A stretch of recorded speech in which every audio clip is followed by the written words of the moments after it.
going to start with number 11 and then go from 11 to another one. And I'm going to broadcast out here, so I hope you're ready. Yeah.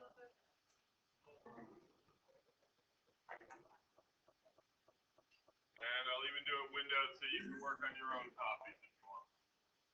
Hello. Don't worry, Ian. Thank you, sir. Anytime.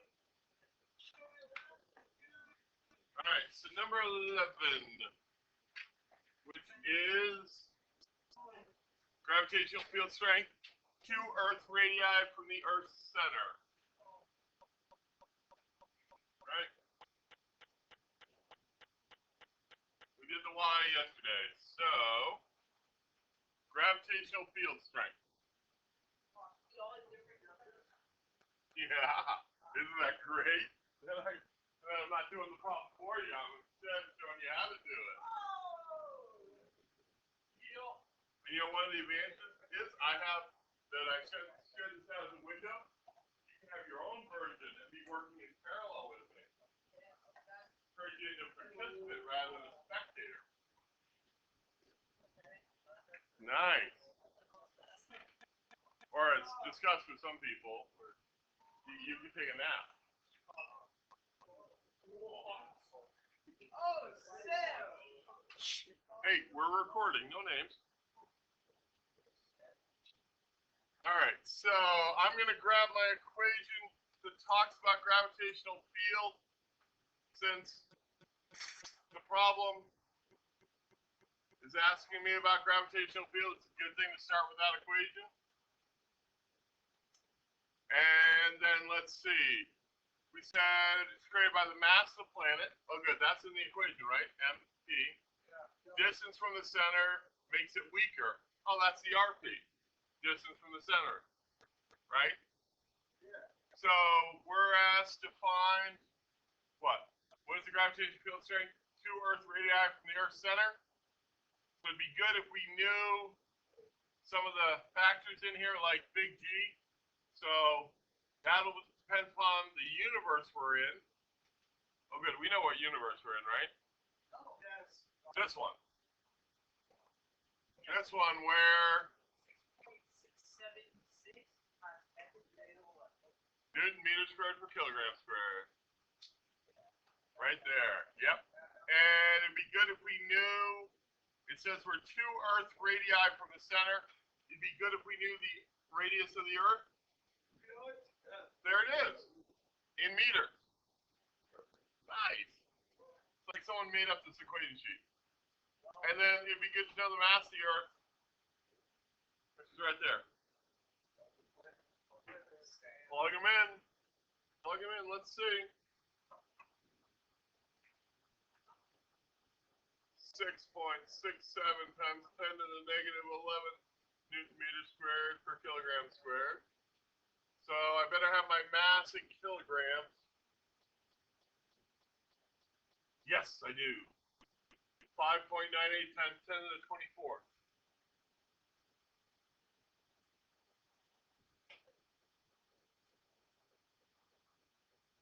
Kilograms over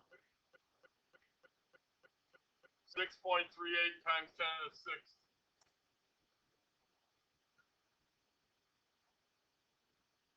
Meters squared. Oh, I love it when I have all numbers on one side and a variable on the other.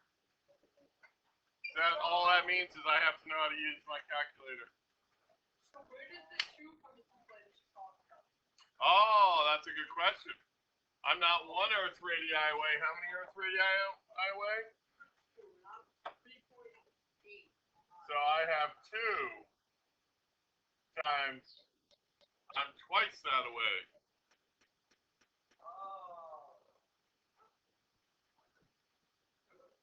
Let's see.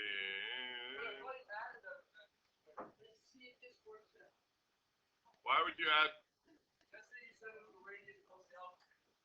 Ah, but we're not dealing with altitude here. It says we're 2 radii away from the center.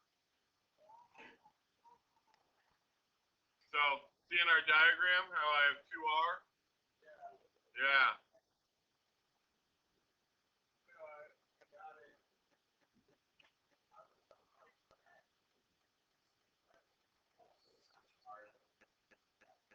And I get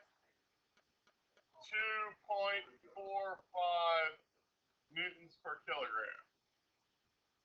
Does it make sense that it would be less than on the surface of the Earth? Yeah. Yep. Yeah. And I doubled my distance, so it should be about a quarter. Is 2.45 about a quarter of 10? That's a real question, folks. 2.45 about a quarter of 10. Yeah. So I'm pretty confident in my answer. Let's see.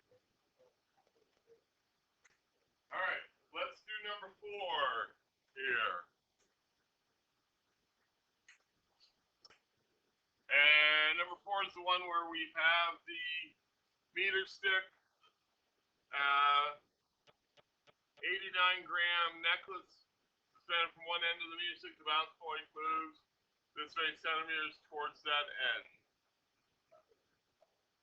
And I'm going to determine the mass of the meter stick. All right. So, in our diagram yesterday, we said we're going to use A at the end where the necklace is. We're going to, the center of mass moved over. Is that the right number for mine?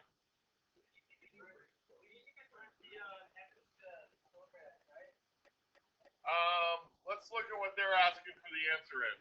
Kilograms. Yeah, I'm gonna convert everything to kilograms and meters. All right. All right.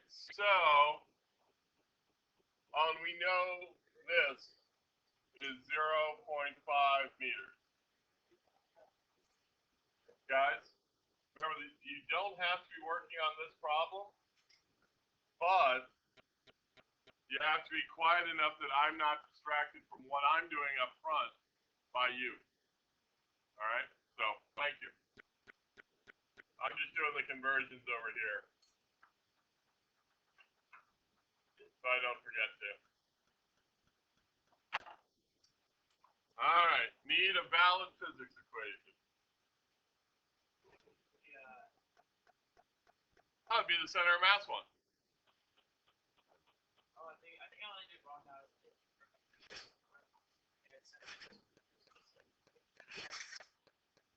That'll All the equations are meant to be used. yeah. I I mean, we could have left everything as long as if your units are consistent. In other words, if I did this whole thing in centimeters and grams, it would still work out. But my answer would be in centimeters. The problem you run into is like on the last one when we had the universal gravitational constant, that's in Newton meter squared per kilogram squared. So if I leave my distance in parsecs, I have to use a different universal gravitational constant. So you convert parsecs to meters. I mean, I think it's just the safest thing to do all the time. It's ingraining yourself. I'm going to go into base units, meters, kilograms, newtons, joules, whatever it is. And then you don't have to worry about them. All right, so let's see. That's my reference point A. So that means that my center of mass is, let's see, 0.423 meters away from it. Because for me, it's 7.7 centimeters from the middle, right? Which would be 42.3 centimeters away from the end. Everything has to be measured to my reference point, and yesterday when we did the Y, we put the reference point over there. And then I have 0.086 kilograms for my necklace, and it is a distance of 0 meters away from my reference point A. Right. Then I have the mass of my meter stick, and it's 0.5 meters away. And I just ran out of room.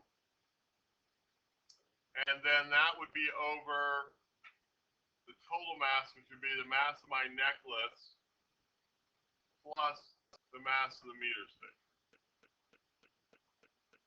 Oh, it's pretty smart putting a reference point there where the necklace is, because that got rid of one of my terms, right? I like it when things work out that way. And now you have one variable, right? So now you just solve for it.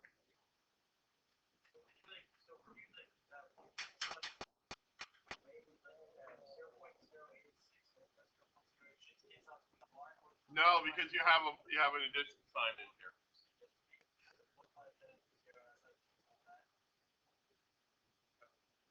So mathematically, my next step is to separate things.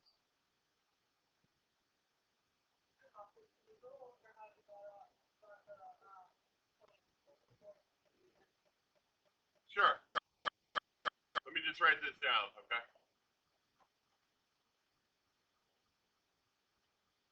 The way I got the 0.423 is I looked here and I saw that I had a reference point on the far left side of A. So every length is measured from A.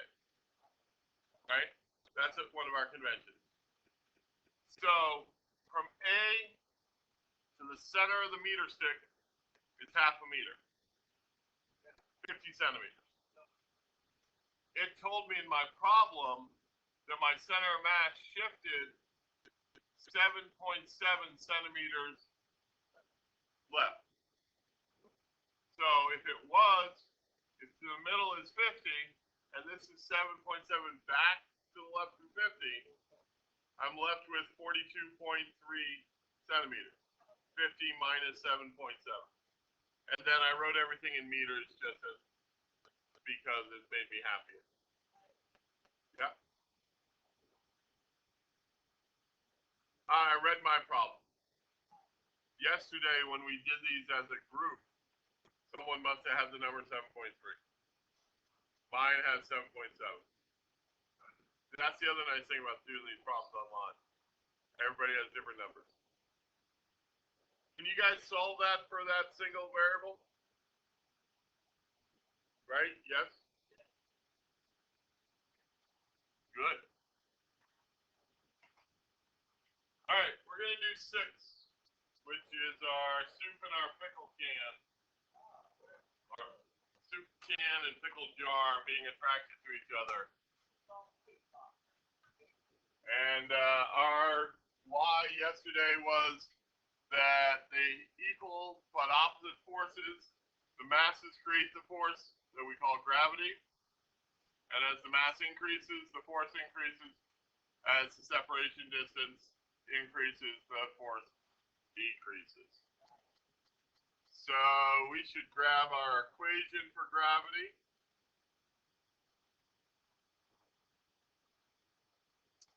And that would be this one right here.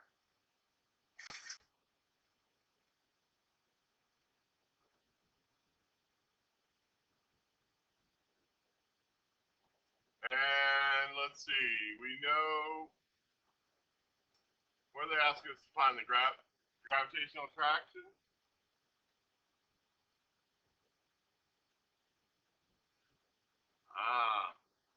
Oh, this is a little more tricky. How does the force of gravity that the soup exerts on the pickles compare to the pickles exerting on the soup? I don't know how they have the same thing. They are.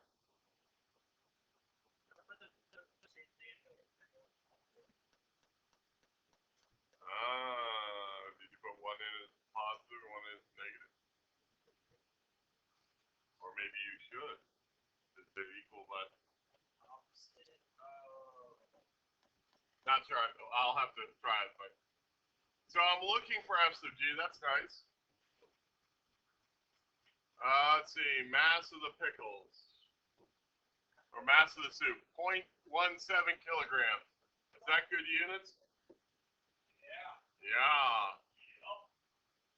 Over big G.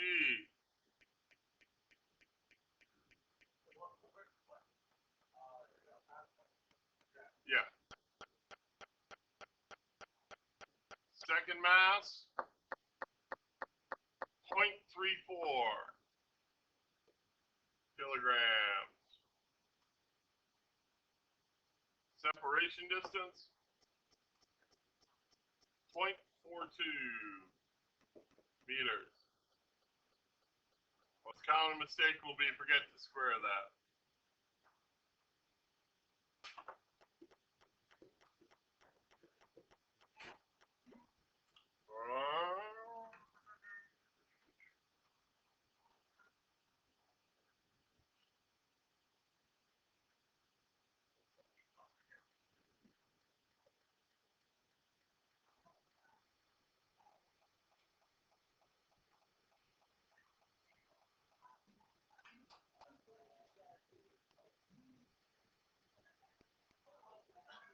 I got 2.19 times 10 to the negative 11. And I think they said 2 sig figs. Yep. So I'm going to report my answer as 2.2 times 10 to the negative 11 newtons.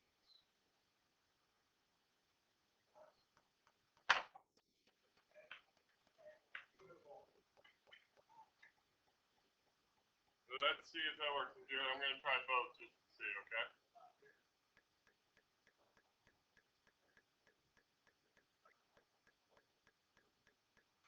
Oh, and they don't use E. Yep.